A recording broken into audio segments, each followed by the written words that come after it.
Chapter 3, A Magic Pencil. By the time I was 8 years old, my father had more than 800 students and 3 campuses, an elementary division and 2 high schools, one for boys and one for girls. So our family finally had enough money to buy a TV. That's when I became obsessed with owning a magic pencil. I got the idea from Shakalaka Boom Boom, the show Safina and I watched after school. It was about a boy named Sanju who could make anything real by drawing it. If he was hungry, he drew a bowl of curry, and it appeared. If he was in danger, he drew a policeman. He was a little hero, always protecting the people who were in danger. At night, I would pray, "God, please give me Sanju's pencil. I won't tell anyone.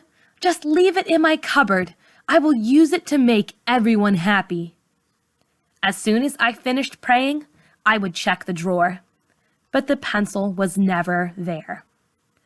One afternoon, the boys weren't home, and my mother asked me to throw away some potato peels and eggshells.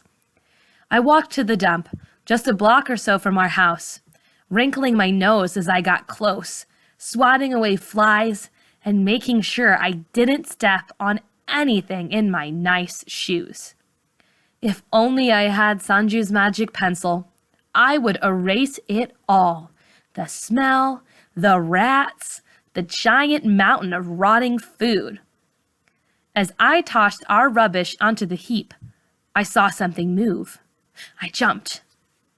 It was a girl my age. Her hair was matted and her skin was covered in sores. She was sorting rubbish into piles, one for cans, one for bottles. Nearby, boys were fishing in the pile for metal using magnets on strings. I wanted to talk to them, but I was scared. Later that day, when my father returned home, I told him about the children at the dump and dragged him to see them. He spoke gently to the children, but they ran away. I asked him why they weren't in school. He told me that these children were supporting their families, selling whatever they found for a few rupees. If they went to school, their families would go hungry. As we walked back home, I saw tears on his cheek. I believe there is something good for every evil, and that every time there's a bad person, God sends a good one. So I decided it was time to talk to God about this problem. "Dear God," I wrote in a letter, "did you know there are children who are forced to work in the rubbish heap?" I stopped. Of course he knew.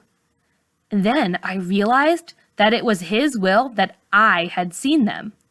He was showing me what my life might be like if I couldn't go to school. Until then, I had believed a magic pencil could change the world. Now I knew I would have to do something. I didn't know what it was, but I asked God for the strength and courage to make the world a better place. I signed my letter, rolled it up, tied it to a piece of wood, placed a dandelion on top, and floated it in a stream that flows into the Swat River.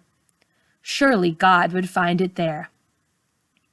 As much as I wanted to help the children from the dump, my mother wanted to help everyone. She had started putting bread crusts in a bowl on the kitchen windowsill. Nearby was an extra pot of rice and chicken. The bread was for the birds. The food was for a poor family in our neighborhood. I asked her once why she always gave food away. "We have known what it is like to be hungry, Pisho," she said. "We must never forget to share what we have." So we shared everything we had.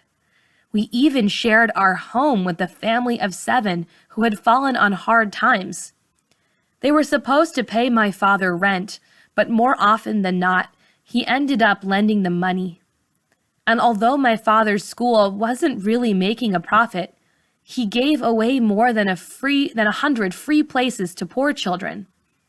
He wished he could have given away more. But my mother, meanwhile, started serving a few girls breakfast at our house each day. "How can they learn," she said, "if their stomachs are empty?" One day, I noticed that some of our longtime students had not returned. I asked my father where they were. "Oh, Johnny," he said, "some of the richer parents took their children out of school when they had found out they were sharing classrooms with the sons and daughters of people who cleaned their houses or washed their clothes." I was young, but I was old enough to feel that it wasn't right and to understand that if too many paying students left, it would mean hard times for the school and for our family. What I didn't know was that a bigger threat was looming, not just for our family and our school, but for all of Pakistan.